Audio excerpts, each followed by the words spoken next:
Well, good morning. This is Hero again. What are we going to do today? We're going to be working on the bonsai black pine. I find the Niwaki, the bigger version, is easy to show because it has large features. But I figure some of you getting tired of the Niwaki, so we'll be working with a fairly mature, near finish bonsai of the Japanese black pine. Always with our pine project, we are looking at the overall health and the balance of the tree.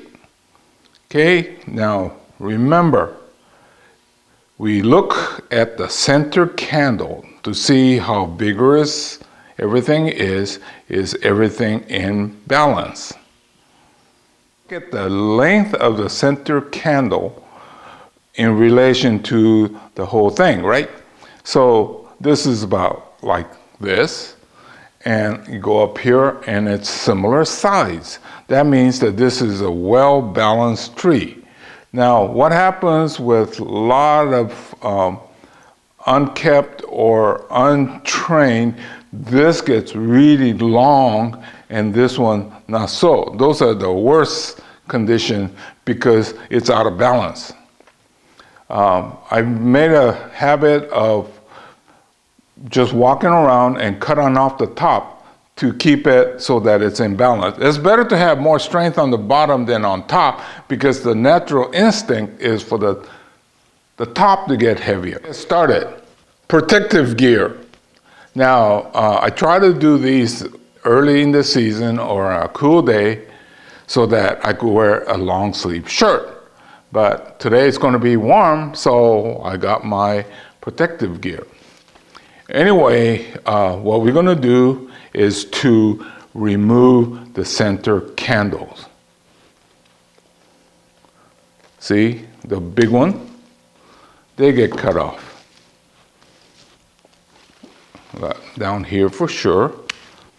And that's what you want to do is always, 99% of the time, you remove the center candle.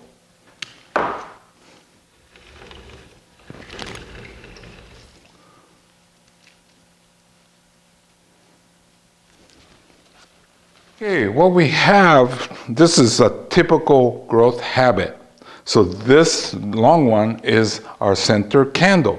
It gets cut at the base, completely removed.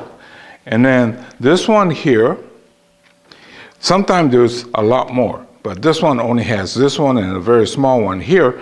These get reduced shortly, like that.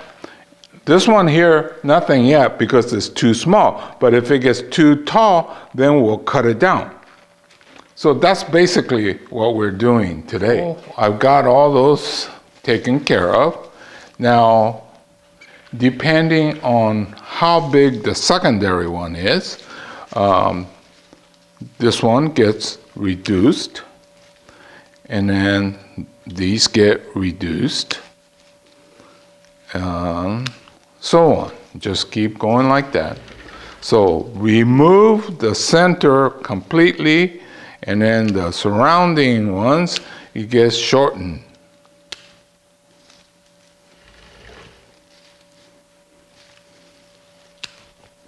Like that. I think previously I told you that I have my method, and there are so many different ways to do pines that nobody's wrong and nobody's right. Okay, one of the things is about these old needles. Those usually stay on for about 3 seasons. Well, one technique is to just take the old needles off. Or another technique is to go ahead, leave it on, and let nature take its course and let it fall off. Okay, and, so typically the center gets removed, right? and the short one is too short. This one here will cut, or actually we might be able to, no, we can't. So we'll cut it off. Okay? Well, the next point I wanted to show you was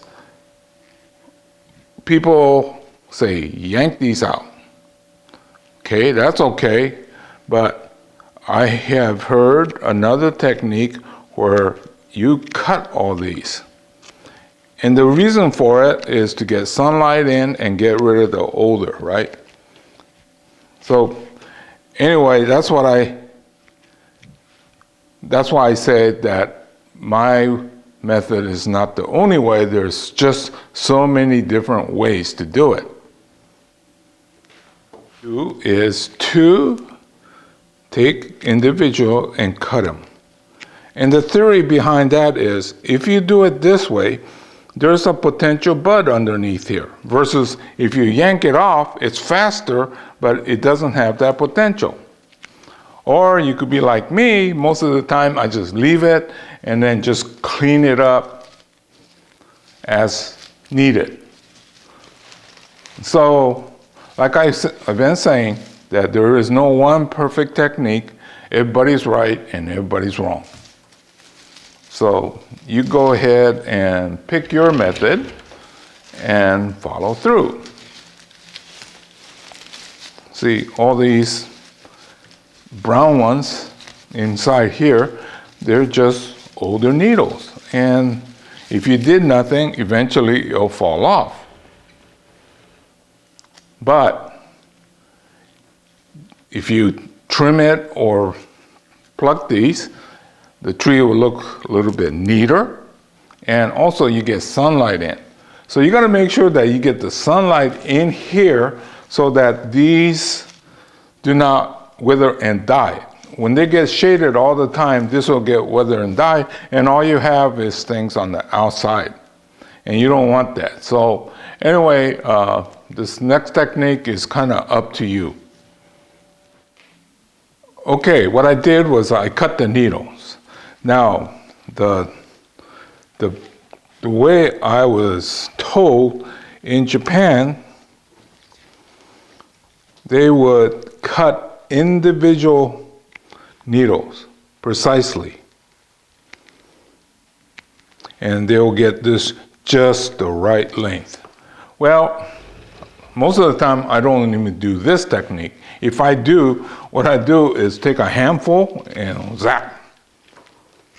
So anyway, I know there's people out there that loves everything perfect. So if you have the time, just go and cut these. The principle stays constant. I'm just not going to spend that much time trying to get everything perfect. But I wanted to show you this one technique. See, what happens then is now the sunlight will go through, right? And we'll keep these inner branches nice and healthy. When there's so much growth up here that it shades this, it gets weak and all you have is growth out here. And when you get around to pruning it, you have nothing, so you end up with a possible pom-pom look with only the growth back here. Now, on my Niwaki series, I was telling you that I keep a lot of the branches so that it doesn't get sunburned. They're in full sun, more or less unprotected. Well, the bonsai is in sun most of the day, but it's protected from the afternoon sun. So I have spaces where I put these so it doesn't burn the trunk, but it will. Okay, let's talk a little bit about shortening the needles. You know, I've heard all kinds of theories about how to do it. One is you cut out the water during the growth season. Well, you know, with our heat, you cut out the water, you'll die. So that's not going to work for here. And then others, you prune the heck out of it and take all the new growth. So, you know, this chapter, I was telling you, you cut the secondary needles to save a little bit. Well, one theory says you cut all those off, and it seems like it would weaken it. So anyway, and other is to keep it root bound. Okay, that sounds logical, but I happen to have a friend, Glenn. Glenn's dad, Mr. Koyama, he had a pine tree in his backyard. Well, he was a gardener, and all the gardeners in Southern California did bonsai and koi.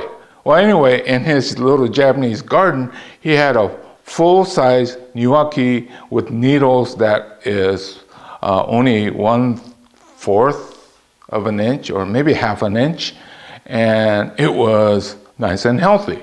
So that shoots the theory of being root bound. Okay, so anyway, I think I'm done with this chapter. Hopefully that as you see me work on different types of pines, that you'll get enough little information, bits and pieces, then you could piece it together, because I find that teaching how to do black pine is one of the most difficult. I know I'm doing it, but just hard to explain it all.